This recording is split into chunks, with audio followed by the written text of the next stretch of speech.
नमस्कार, आर्या न्यूज देख रहे हैं आप और मैं आपके साथ अलका सिंह। बुलेटिन में आपका बहुत बहुत स्वागत है। रुख करते हैं खबरों का।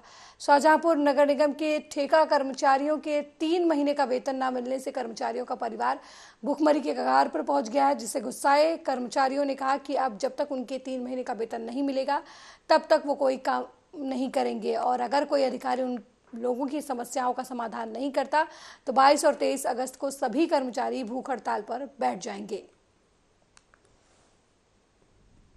उत्तर प्रदेशीय सफाई कर्मचारी संघ का प्रदेश महामंत्री होने के नाते हम लोगों ने शुक्रवार को ही ये नोटिस यहाँ पर लगा दिया था कि अगर संडे तक वेतन हम सभी का नहीं आता है तो सोमवार को सुबह से ही हम काम बंद हड़ताल पर चले जाएंगे।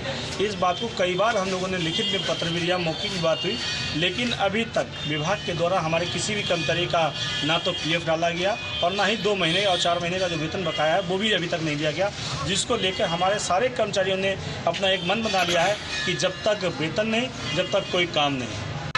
उत्तर प्रदेशीय सफाई कर्मचारी संघ का प्रदेश महामंत्री होने के नाते हम लोगों ने शुक्रवार को ही ये नोटिस यहाँ पर लगा दिया था कि अगर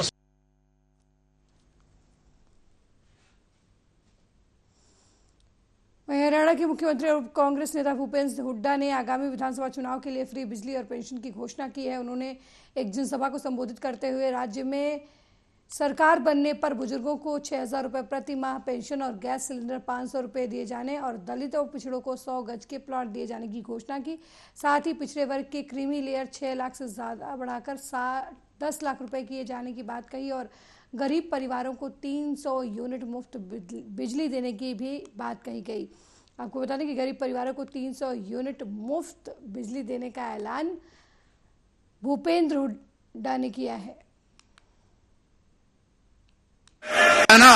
परिवार पहचान पत्र, फैमिली आईडी, मेरी फसल मेरा ब्यौरा, मतलब ऐसे पोर्टल बना रखे हैं जो पेंशन कार्डू हैं।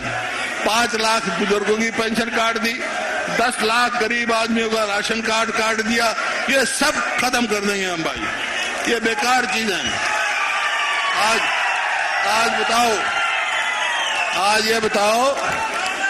आज ये बताओ मेरी फसल मेरा ब्यौरा क्या है भाई। बारिश हो रही है, बादल गरज रहे हैं, किसान खेत में उसकी फसल तैयार हो गई, दाने बाहर लिख रहा है, वो बाट देखा पोर्टल में कब नंबर आओगा, इतना नंबर आओगा तो भीज जाएंगे सारे दाने। ये कोई तरीका है? हमारे समय में जैसे ही किसान अपना दाना निकालता था सीधा मंडी में जाता था और अपना भाव लेके घर आ जाता था, है ना। वहीं मिर्जापुर में नाग पंचमी का त्यौहार परंपरागत तरीके से मनाया गया। इस मौके पर शिव मंदिर में भक्तों का तांता लगा था। भटवा पोखरी स्थित नाग देवता के मंदिर पर भक्त नाग देवता को दूध लावा चढ़ाकर नाग देवता का दर्शन करते नजर आए। शास्त्रों के अनुसार मान्यता है कि देवताओं के समान ही नाग देवता को भी पूजनीय माना गया है। हिंदू धर्म के लोग नाग को भगवान शिव के गले का आभूषण और श्री कृष्ण विष्णु जी के सेवक शेष नाग अवतार में मानते हैं।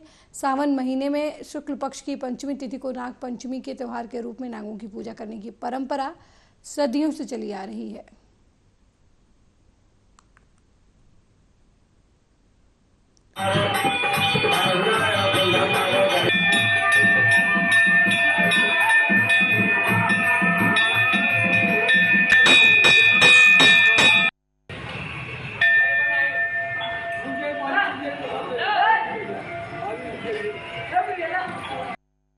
मंदिर के अंदर कोई भक्त का कपूर अगरबत्ती दिग्बत्ती नहीं जलाएंगे। यह हमारा बहुत पुरातन अनादि काल से चला हुआ हमारा यह सांस्कृतिक धर्म यानी सभ्यता है कि प्रकृति और ब्रह्म की पूजा करना। इसी प्रकार से नाग पंचमी प्रकृति और शिव की पूजा यह अनादि काल की है और अनादि काल तक रहेगी।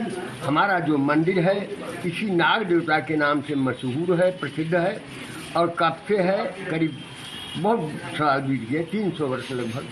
यहाँ स्वयं नाग देवता प्रकट होते थे, सबको दर्शन देते थे, सबकी बात होती थी। आज भी वही प्रतिष्ठा चली आ रही है, वैसा आज भी इसका महत्व है और उसी प्रकार यहाँ का पूजन करने वालों का मनोकामना पूर्ण होती है, उसका फल प्राप्त होता है। वहीं रायबरेली में नाग पंचमी के अवसर पर मंदिरों में सुबह से श्रद्धालुओं का तांता लगा है। आज के दिन नागों की पूजा का विधान है। नाग पंचमी श्रावण मास के शुक्ल पक्ष में पंचमी के दिन मनाई जाती है।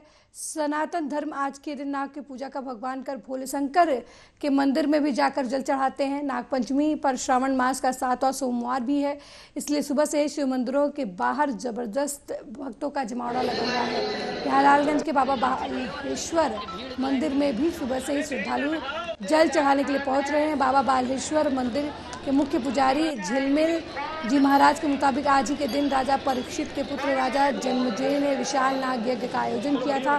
तब से ही श्रवण माह के शुक्ल पक्ष की पंचमी को नाग पंचमी मनाए जाने का विधान है। नाग पंचमी का पर्व श्रावण शुक्ल पक्ष की पंचमी को मनाया जाता है।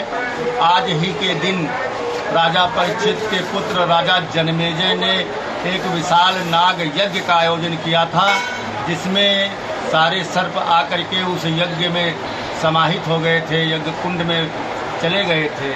लेकिन जब तक्षक नाग आकर के कुंड में समाहित होने लगा तो उसी समय आस्तिक मुनि आकर के राजा जन्मेजय से दान में वो आहुति मांग लिया था। तब से आज तक नाग पंचमी का पर्व सर्पों के पूजन हेतु मनाया जाता है। वहीं सरकारी सस्ते राशन की कालाबाजारी करने वाले माफिया के सामने विभागीय अधिकारियों ने घुटने टेक दिए हैं। मुरादाबाद की कुंद्रकी में पिछले दिनों से सोशल मीडिया पर तेजी से वायरल हो रहा कालाबाजारी का वीडियो वायरल हो रहा है। अधिकारी इस पूरे मामले में नदारद नजर आ रहे हैं। जिला आपूर्ति निरीक्षक मुरादाबाद को जब फोन किया गया तो माफिया का नाम पूछते ही उन्होंने फोन काट दिया।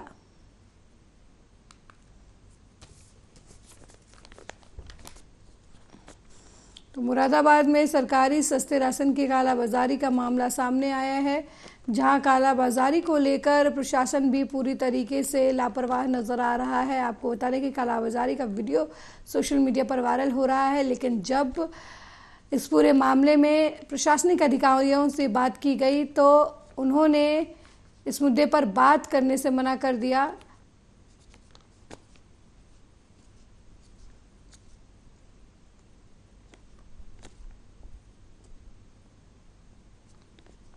मुरादाबाद से लगातार सरकारी अनाज के कालाबाजारी का मामला सामने आता रहा है और अब एक बार फिर मुरादाबाद से सरकारी अनाज जो गरीबों के हिस्से आता है उसके कालाबाजारी का मामला सामने आया है, जहां पर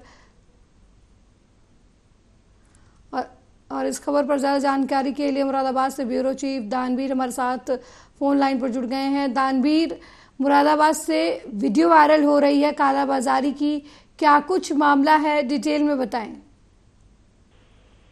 बिल्कुल, देखिए अंका जी, मैं आपको बताऊं, लगातार जिस तरीके के मामले चल रहा है पिछले दिनों से लगातार ये वीडियो वायरल है। इसमें अधिकारियों को, सभी के अधिकारियों को संज्ञान में है कि उप मुख्यमंत्री केशव प्रसाद मौर्य जी मुरादाबाद पहुंचे थे, उनके भी संज्ञान में ये मामला आया था। उनके तरफ से भी एक बयान दिया गया था, जो भ्रष्टाचार इस तरीके से कर रहे हैं, जो कालाबाजारी कर रहे हैं, उनके खिलाफ प्रशासन के लिए सख्त कार्रवाई करने की बात कही थी। लेकिन जैसे ही 4 दिन बीत चुके हैं, लेकिन अधिकारी अभी इस मामले पर कोई भी संज्ञान नहीं ले रहे हैं। देखिए, अभी मेरी उप जिला अधिकारी से आज सुबह बात हुई थी तो उन्होंने खुद कहा था इस मामले में हमें कोई जानकारी नहीं हो पा रही है, जबकि उप जिला अधिकारी पहले ही इस मामले में बयान दे चुके हैं। उन्होंने कहा है कि इसकी जांच की जाएगी, लेकिन आज जब सुबह मेरी बात हुई तो उन्होंने कहा कि इस मामले की पूरी डिटेल हमें नहीं है। देखिए, जिस तरीके से वीडियो वायरल हो रहा है उसमें एक जो कालाबाजारी करने वाला है, जो माफिया है, उसका नाम खुल के सामने आया है। उप जिला अधिकारी फिर भी मुकर रहे हैं। जिस तरीके से नाम सामने आ रहा है माफियों के, लेकिन अधिकारी बिल्कुल भी उन पर ध्यान नहीं दे रहे हैं। बात की जाए विभागीय अधिकारियों की तो जिला आपूर्ति निरीक्षक जो है उनके लिए मैं आज मेरे द्वारा कॉल की गई थी, मैंने मिलने का समय मांगा था। लेकिन जैसे ही मैंने इस मामले का जिक्र किया, कुदरती का जो मामला है इसका जैसे ही जिक्र किया तो वो लोग उन्होंने फोन को कट कर दिया और दोबारा मैंने कॉल की, उन्होंने फोन नहीं उठाया। लगातार जो माफिया है उनके कहीं ना उनके सामने जो अधिकारी हैं कहीं ना कहीं स्पष्ट नजर सकते हैं, उस पर कोई भी बोलने के लिए तैयार नहीं है। पूरे जिले की बात करें तो जिले के सभी अधिकारी इस मामले पर कोई भी संज्ञान नहीं। दानवीर, क्या इस पूरे मामले में किसी बड़े व्यक्ति का नाम सामने आ रहा है जिसकी वजह से जो प्रशासनिक अधिकारी हैं वो बचते हुए नजर आ रहे हैं कार्यवाही से? देखिए, एक जो वीडियो वायरल हुआ था जिसमें जो पिकअप चालक है, जिस पिकअप से माल जाता था, उस पिकअप चालक ने बताया था कि इनुस नाम का कोई व्यक्ति है जो कुदरकी का रहने वाला है। जिसके द्वारा ये कालाबाजारी का मामला सामने चल रहा था। जो वीडियो था, वीडियो में वो साफ साफ कह रहा है कि इनुस का माल है, जिसमें लगभग 40 से 45 कट्टे बताए जा रहे हैं। चावल के वो कट्टे हैं, सस्ते राशन के वो कट्टे हैं जो गरीबों को जाता है, जो वितरण होता है, लेकिन वो वितरण गरीबों को होना चाहिए, वो माफिया कालाबाजारी कर रहे हैं। अधिकारी बिल्कुल भी ध्यान नहीं दे रहे। लेकिन लगातार इस खबर पर हमारी टीम द्वारा, हमारे द्वारा इस खबर को प्रकाशित किया जा रहा है, लगातार अधिकारियों को संज्ञान लिया जा रहा है, लेकिन अधिकारी कार्रवाई नहीं कर रहे। कोई भी कार्रवाई अभी तक नहीं हो पाई है। लगातार माफिया अपने काम करने का तरीका उनका लगातार कर रहे हैं। दानवीर, क्या किसी बड़े आदमी की सरपरस्ती है जिस व्यक्ति के जरिए ये कालाबाजारी की जा रही है? क्या उसके ऊपर किसी बड़े व्यक्ति का हाथ है जिसकी वजह से प्रशासन की तरफ से कोई कार्रवाई नहीं की जा रही? बिल्कुल अलका जी, देखिए मैं आपको बता दूं, कहीं ना कहीं इस मामले में कोई ना कोई बड़ा ऐसा आदमी है जो अधिकारियों पर अपना शिकंजा कसा हुआ है। देखिए लगातार भ्रष्टाचार खत्म करने की बात की जाती है, लेकिन यहाँ की बात करें तो भ्रष्टाचार कहीं ना कहीं बढ़ता हुआ नजर आ रहा है। अधिकारी भी बिल्कुल ध्यान नहीं दे रहे हैं, क्योंकि देखिए इसमें कुछ ना कुछ तो है, या तो किसी बड़े नेता का हाथ है या बड़े अधिकारी का कोई हाथ है। ये इस तरह की कार्रवाई नहीं की जा रही है। देखिए जिस गाड़ी से माल जाता था, उस गाड़ी का नंबर भी हमारे द्वारा टीवी स्क्रीन पर दिखाया गया। इनुस नाम के व्यक्ति का नाम भी खोला गया, लेकिन अभी तक ना तो इनुस से कोई जानकारी ली गई है और ना ही उस गाड़ी तक वो जो अधिकारी है वो पहुंच पाए हैं। और आज उप जिला अधिकारी की तरफ से, देखिए IAS अधिकारी है, उप जिला अधिकारी लगातार जिस तरीके से उनके संज्ञान में ये मामला है, उनकी तरफ से कहीं भी छापेमारी नहीं की गई। इस तरीके गोदाम पर ये काम चल रहा था, गोदाम में अंदर बंद होकर ये कालाबाजारी चल रही थी, उस जगह का भी कोई अधिकारी ने निरीक्षण नहीं किया है। लगातार है वो उनके अधिकारी संज्ञान में होने के बाद भी अधिकारी बेबस है। आखिर क्या वजह है और क्यों कार्रवाई नहीं कर पा रहे? बिल्कुल दानवीर, क्या वजह है कि इतने बड़े मामले में प्रशासनिक अधिकारी जो हैं वो चुप नजर आ रहे हैं? बेहद संवेदनशील मामला है, क्योंकि गरीबों के हिस्से का अनाज जो है वो कालाबाजारी के जरिए हड़प कर लिया जा रहा है, गबन कर लिया जा रहा है। बहुत बहुत धन्यवाद इस खबर पर जानकारी देने के लिए। तो मुरादाबाद में सरकारी राशन की कालाबाजारी का मामला सामने आया है, लेकिन प्रशासनिक अधिकारी चुप्पी साधे हुए हैं। वहीं पंजाब सरकार द्वारा पंचायतें भंग किए जाने के बाद वित्तीय लेन देन पर रोक लगाई गई है, जिससे गांव के विकास कार्य रुक गए हैं। पंजाब सरकार की तरफ से 31 दिसंबर तक पंचायती संस्थाओं की चुनाव संपन्न करवाने का ऐलान किया गया है। मेरी जानकारी के मुताबिक कार्यकाल पूरा होने से 6 महीने पहले ही पंजाब की पंचायतें भंग कर दी गई हैं। मेरा नाम मेजर सिंह, सरपंच पिंड भागू जी। जो सरकार ने फैसला कराया, मेरी तो समझ तो बाहर आ भी सरकार ਨੂੰ ਹੋਰ ਕੋਈ ਕੰਮ ਹੀ ਨਹੀਂ ਕਰਨਾ ਪੰਚਾਇਤਾਂ ਨੂੰ ਭੰਗ ਕਰਨ ਦੇਣਾ। ਪੰਜਾਬ ਦੇ ਤਾਂ ਹੋਰ ਬੜੇ ਮਸਲੇ ਆ, ਹੋਰ ਬੜੇ ਮੁੱਦੇ ਆ, ਸਰਕਾਰ ਉਹ ਕੰਮ ਕਰ ਲੇ। ਪਤਾ ਨਹੀਂ ਕਿਉਂ ਪੰਚਾਇਤਾਂ ਮਗਰੇ ਸਰਕਾਰ ਜਿਹੜੀ ਹੱਥ ਧੋ ਕੇ ਪੈ ਗਈ ਤੇ ਪੰਚਾਇਤਾਂ ਹੁਣ ਐਡਾ ਵੱਡਾ ਮਤਲਬ ਕਿ ਇਹਦਾ ਲਾਸ ਹੋਣਾ ਹੈ ਪੰਜਾਬ ਦੀਆਂ ਪੰਚਾਇਤਾਂ ਨੂੰ। ਕਰੋੜਾਂ ਅਰਬਾਂ ਰੁਪਈਆਂ ਦਾ ਜਿਹੜਾ ਕੰਮ ਕਾਰੋਬਾਰ ਸਰਪੰਚਾਂ ਨੇ ਕਰਾਇਆ, ਪੰਚਾਇਤਾਂ ਨੇ ਕਰਾਇਆ, ਉਹਨਾਂ ਦੀਆਂ ਦੇਣਦਾਰੀਆਂ ਖੜੀਆਂ। ਜੇ ਸਰਕਾਰ ਨੇ ਜਿਵੇਂ ਇਹ ਫੈਸਲਾ ਲਿਆ, ਸਰਕਾਰ ਤੇ ਹੁਣ ਸਾਨੂੰ ਯਕੀਨ ਹੀ ਨਹੀਂ ਪੰਚਾਇਤਾਂ ਨੂੰ ਵੀ ਇਹ ਕੀ ਗਾਹਾਂ ਕੀ ਕਰੂਗੀ, ਪੇਮੈਂਟ ਕਰਨ ਦੇਊਗੀ, ਕਰਾਊਗੀ ਕਿ ਨਾ ਕਰਾਊਗੀ। ਪਰ ਜਿਹੜੀ ਸਾਡੀ ਸਰਕਾਰ ਦੀ ਮਨਸ਼ਾ ਤੇ ਸਾਨੂੰ ਪੂਰਾ ਸ਼ੱਕ ਹੈ ਵੀ ਜਿਹੜੀ ਸਾਡੀ 15ਵੇਂ ਵਿੱਤ ਕਮਿਸ਼ਨ ਦੀ ਕਿਸ਼ਤ ਹੋਰ ਹੋਣੀ ਆ, ਉਹਨੂੰ ਰੋਕਣ ਵਾਸਤੇ ਔਰ ਆਪਦੇ ਵਰਕਰਾਂ ਦਾ ਕੇਡਰ ਬਣਾਉਣ ਵਾਸਤੇ ਇਹ ਜਿਹੜੇ ਪ੍ਰਬੰਧਕ ਲਾਉਂਦੇ ਆ, ਪ੍ਰਬੰਧਕ ਲਾਉਣ ਨਾਲ ਪਿੰਡਾਂ ਦਾ ਵਿਕਾਸ ਨਹੀਂ ਹੋਣਾ, ਵਿਨਾਸ਼ ਹੋਊਗਾ। ਮੇਰਾ ਨਾਮ ਮੇਜਰ ਸਿੰਘ, ਸਰਪੰਚ ਪਿੰਡ ਭਾਗੂ ਜੀ। ਜੋ ਸਰਕਾਰ ਨੇ ਫੈਸਲਾ ਕਰਿਆ, ਮੇਰੀ ਤਾਂ ਸਮਝ ਤੋਂ ਬਾਹਰ ਆ ਵੀ ਸਰਕਾਰ ਨੂੰ ਹੋਰ ਕੋਈ ਕੰਮ ਹੀ ਨਹੀਂ ਕਰਨਾ ਪੰਚਾਇਤਾਂ ਨੂੰ ਭੰਗ ਕਰਨ ਦੇਣਾ। ਪੰਜਾਬ ਦੇ ਤਾਂ ਹੋਰ ਬੜੇ ਮਸਲੇ ਆ, ਹੋਰ ਬੜੇ ਮੁੱਦੇ ਆ, ਸਰਕਾਰ ਉਹ ਕੰਮ ਕਰ ਲੇ। ਪਤਾ ਨਹੀਂ ਕਿਉਂ ਪੰਚਾਇਤਾਂ ਮਗਰੇ ਸਰਕਾਰ ਜਿਹੜੀ ਹੱਥ ਧੋ ਕੇ ਪੈ ਗਈ। वहीं समाजवादी पार्टी 1 दिवसीय लोक जागरण अभियान चला रही है, जिसमें FM रॉयल में सपा के दिग्गजों ने हिस्सा लिया। इस कार्यक्रम में मीडिया की एंट्री बैन रही और सपाइयों के आई कार्ड देखकर ही उन्हें एंट्री दी गई। लोकसभा चुनाव के मद्देनजर ये सपा कार्यकर्ताओं की कार्यशाला आयोजित की गई है, जिसमें पूर्व CM अखिलेश यादव ने भी हिस्सा लिया। जो समय समय पर इन्होंने इवेंट्स किए, इन इवेंट के माध्यम से MOU जो किए, अभी तक कोई MOU जमीन पर उतरता नहीं दिखाई दे रहा है। और जो बात कही गई थी कि 33 लाख करोड़ से ज्यादा के MOU हुए हैं, वो आखिरकार MOU कहां रुक गए? यही सरकार जो बुंदेलखंड में कह रही थी कि हम मिसाइल्स बनाएंगे, टैंक बनेंगे, एयरक्राफ्ट के पार्ट्स बनेंगे, एयरक्राफ्ट बनेंगे, लेकिन सोचिए 10 साल दिल्ली के पूरे हो गए और जब 24 का चुनाव होगा तो लगभग 7 साल उत्तर प्रदेश की सरकार के पूरे हो जाएंगे। कहां है जो चीजें कही गई थी, जो वादे किए गए थे? और अभी तो घोषणा पत्र इनका पलटा नहीं हम लोगों ने। जो घोषणा पत्र में इन्होंने बातें लिखी थी, एक भी बजट के माध्यम से पूरी नहीं हो पा रही। कानपुर देहात में ग्राम प्रधान की कार्यशैली से नाराज होकर एक ग्रामीण परिवार जिला मुख्यालय में अनिश्चितकालीन आमरण अनशन और भूख हड़ताल पर बैठ गया। दरअसल मामला कानपुर देहात के डेरापुर तहसील क्षेत्र के दयापुर का पूर्वा गांव का है, जहां के रहने वाले विनोद कुमार अपने परिवार के साथ स्थानीय प्रशासन की कार्यशैली और ग्राम प्रधान की मनमानी से परेशान होकर जिला मुख्यालय माती कलेक्ट्रेट परिसर के बाहर अनिश्चितकालीन आमरण अनशन और भूख हड़ताल पर बैठ गया। साथ ही कार्रवाई न होने तक आमरण अनशन और भूख हड़ताल जारी रखने का भी ऐलान किया।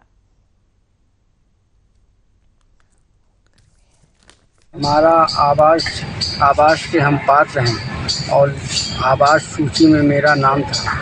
हमने प्रधान से कहा तो प्रधान ने 30,000 रुपये की मांग से हमें अपात्र कर दिया। तो हमने अपनी आकर के डेरापुर तहसील में तहसील दिवस में 3 तारीख को हमने अपना एप्लीकेशन दिया प्रार्थना पर। उन तक कोई मेरी सुनवाई नहीं हुई, मेरी कोई जांच नहीं हुई। फिर हमने जाकर अपना ज्ञापन दिया धरने का 26 तारीख 6वां महीने में। तो 25 तारीख को चौकी पर भारी आए घर में, हमको ले गए कि चलो हम तुमको विनोद सामान देते हैं, दिलाने का हमको कैसे लिवा दें ज्ञान सिंह कुशवाहा के पास।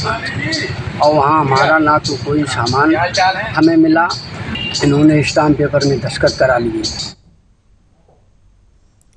वहीं समराला हल्के में मंत्री हरभजन सिंह ईटीओ पहुंचे, जहां मंत्री हरभजन सिंह ईटीओ ने बोलते हुए कहा कि जिस सड़क का विधायक जगतार सिंह दयालपुरा ने समराला हल्के के लोगों से वादा किया था और प्रयासों के कारण ये सड़क 10 किलोमीटर लंबी बन रही है। अब सड़क 6 करोड़ 5 लाख रुपए के खर्च किए जाएंगे और गुरुद्वारा श्री चरण कमल साहिब और दूसरी सड़क श्री झार साहिब तक 12 किलोमीटर और ये सड़क लगभग 8 करोड़ 67 लाख की लागत से बनाई जा रही है। वहीं उन्होंने कहा कि बाढ़ के कारण सड़कें जो क्षतिग्रस्त हो गई हैं उनका सर्वे कराकर शीघ्र निर्माण कराया जाएगा।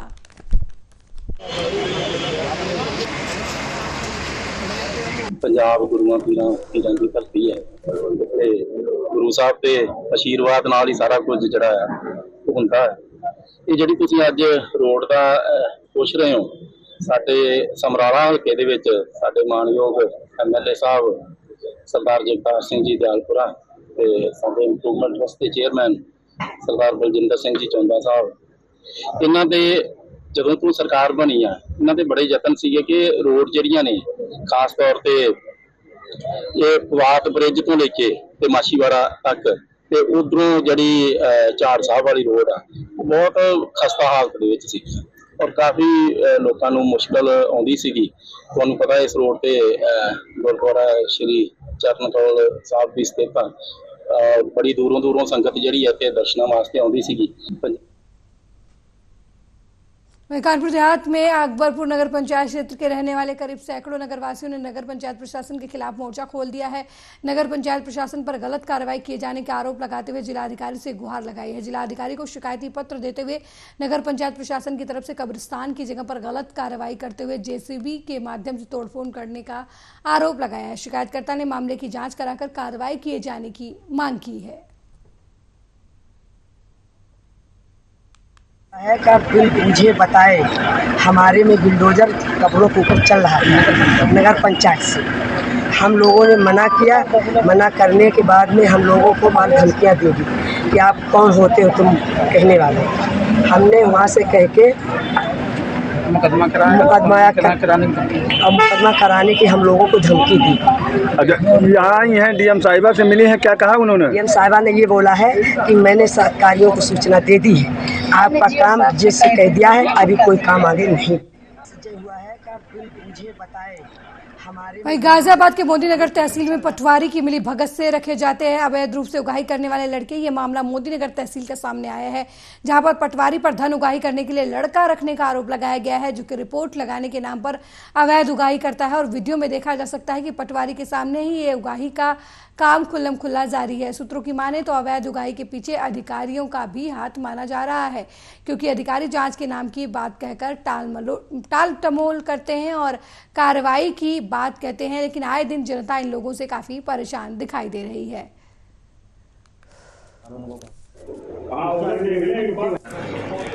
उगाही की जो पटवारी द्वारा अवैध लड़के रखे हैं और एक वीडियो वायरल हो रही है पैसे मांगते हुए, सर इसमें क्या कहना चाहेंगे आप?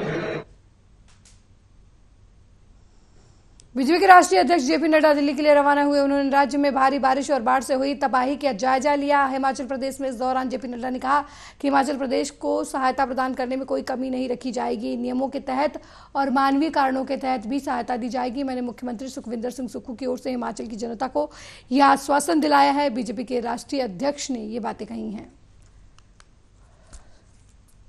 कमी नहीं रखेगी जहां तक हिमाचल को सहायता देने में है, और जो नियमों के तहत मिल सकेगा वो भी देंगे, और मानवीय कारणों से भी हिमाचल को जो आवश्यक होगा वो दिया जाएगा। ये मैंने हिमाचल की जनता को सुखविंदर सिंह जी के माध्यम से आश्वासन दिलाया है, और हमने कहा है कि आप इसकी चिंता न करें। कमी मेरे साथ इस बुलेटिन में फिलहाल इतना ही। देश दुनिया की तमाम खबरों को देखने के लिए देखते रहिए आर्या न्यूज। नमस्कार।